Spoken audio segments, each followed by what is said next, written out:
Hello friends, myself Mr. Minal R. Patel, working as a lecturer in Mechanical Engineering Department from Vallabh Budhi Polytechnic, Navsari. Today I will discuss about the topic principle of superposition of waves and resonance. અહીં આગળ એક figure દર્શાવેલી છે જેમાં principal દર્શાવવામાં આવ્યો છે superposition માટેનો એટલે કે સંપતપણા માટેનો સિદ્ધાંત principal of superposition of waves. ધારો કે બે વ્યક્તિઓ દોરીના બંને છેડાને પકડીને દોરીને હલાવે તો આકૃતિમાં દર્શાવ્યા મુજબ દોરી પર બે તરંગો એકબીજા તરફ ગતિ કરતા દેખાશે. અહીંયા આગળ માધ્યમ એક જ એટલે કે દોરી ફક્ત એક જ હોવાને કારણે બંનેની ઝડપ સમાન હશે. બંને તરફથી દોરીને હલાવવામાં આવે છે અને માધ્યમ એક જ છે જેથી કરીને બંને તરંગની ઝડપ સરખી હશે. ધારો કે પહેલા તરંગમાં કણનું મહત્તમ સ્થળાંતર 1 સેન્ટીમીટર છે અને બીજા તરંગમાં તે 0.5 સેન્ટીમીટર છે એટલે કે પહેલાં કરતાં અડધું છે. અહીંયા આગળ બંને તરંગો એકબીજા તરફની દિશામાં ગતિ કરે છે એટલે કોઈપણ એક ક્ષણે એક સેકન્ડે એક સમયે તેઓ દોરીના કોઈ એક વિભાગ આગળ એકબીજા પર સંપાત થાય છે એટલે કે મેચ થાય છે અને ત્યારબાદ તેઓ પોતાની મૂળ દિશામાં પોતાનો આકાર જાળવી રાખીને ગતિ કરે છે. બંને તરંગો દોરીના જે વિભાગમાં સંપાત થાય છે ત્યાં કણનું મેક્સિમમ સ્થળાંતર 1 + 0.5 એટલે કે 1.5 સેન્ટીમીટર જેટલું થાય છે. હવે જો બંને વ્યક્તિઓ દોરીને એવી રીતે દોલિત કરે, એવી રીતે હલાવે કે દોરીના એક છેડે ઉત્પન્ન થયેલા તરંગમાં મેક્સિમમ સ્થળાંતર ઉપરની દિશામાં એટલે કે ઉર્ધ્વ દિશામાં 1 સેન્ટીમીટર જેટલું મળે અને બીજા છેડે ઉત્પન્ન થયેલા તરંગમાં આ સ્થળાંતર અધો દિશામાં એટલે કે નીચેની ડિરેક્શનમાં 0.5 સેન્ટીમીટર મળે, તો જ્યારે આ બંને તરંગો દોરી પર ગતિ કરતા દોરીના કોઈ એક વિભાગમાં કોઈ એક સમયે મેચ થશે એટલે કે સંપાત થશે ત્યારે સ્થળાંતર 1 + -0.5 કારણ કે નીચેની ડિરેક્શનમાં છે એટલે આપણે માઇનસ લખીશું -0.5 = 0.5 સેન્ટીમીટર થશે.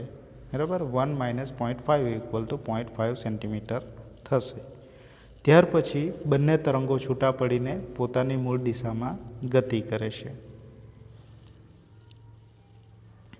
અહીં આગળ એક અનુનાદ માટેની ફિગર દર્શાવી છે.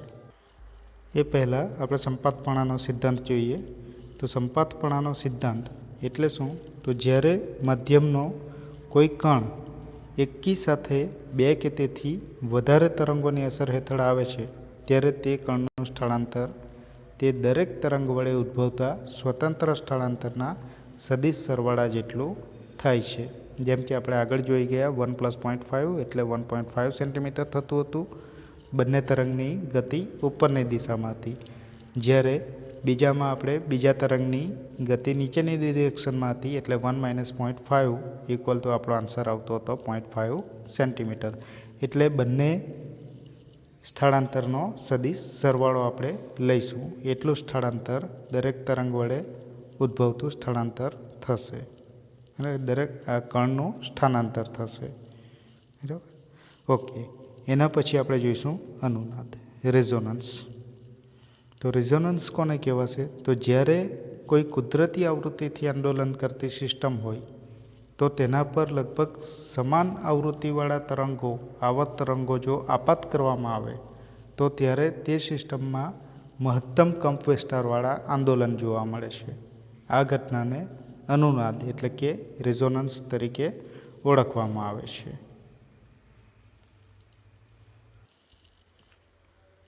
હવે આપણે જોઈએ હવામાં અવાજના વેગનું સૂત્ર તથા તેના પર અસર કરતા પરિબળો. Formula for velocity of sound in air and various factors affecting it. તો અવાજ સંગત તરંગ સ્વરૂપે પ્રસરણ કરે છે. સંગત તરંગમાં સંઘનન અને વિઘનન થાય છે. આથી માધ્યમના દબાણ તથા ઘનતામાં ફેરફાર થાય છે. ન્યૂટને સ્વીકાર્યું કે અવાજના તરંગો હવામાં પ્રસરે ત્યારે દબાણમાં થતા ફેરફાર ખૂબ જ નાના હોય છે. સંઘનન અને વિઘનનના સ્થાને તાપમાનમાં થોડો ફેરફાર થાય છે, જે ખૂબ ઝડપથી એકસરખો થઈ જાય છે. એટલે તેણે આ ફેરફાર સમતાપી છે એટલે કે આઇસોથર્મલ છે એમ માની લીધું અને અવાજના વેગ માટે ઇક્વેશન આપ્યું, જે ઇક્વેશન આ મુજબ છે: v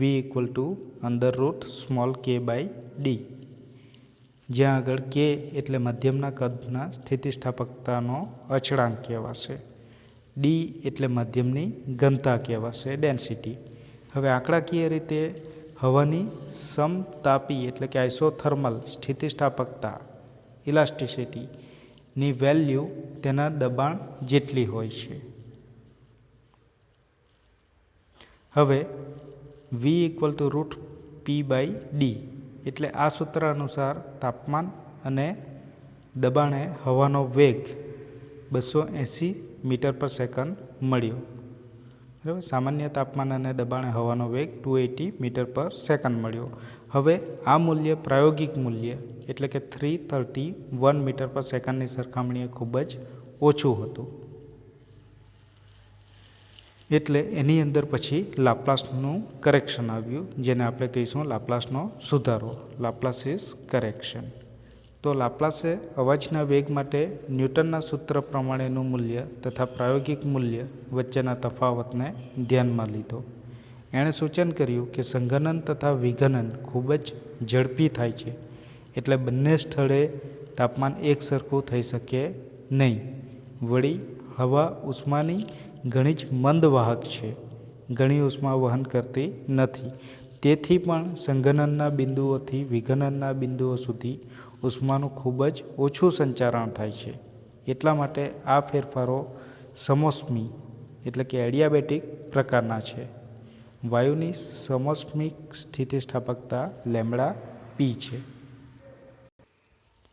જ્યાં λ એ વાયુની વિશિષ્ટ ઉષ્માઓનો ગુણોત્તર છે. v √λp/d, λ =cp/cv. cp એટલે અચળ દબાણે વાયુની વિશિષ્ટ ઉષ્મા, cv એટલે અચળ કદે વાયુની વિશિષ્ટ ઉષ્મા. હવા માટે λ = 1.41 છે.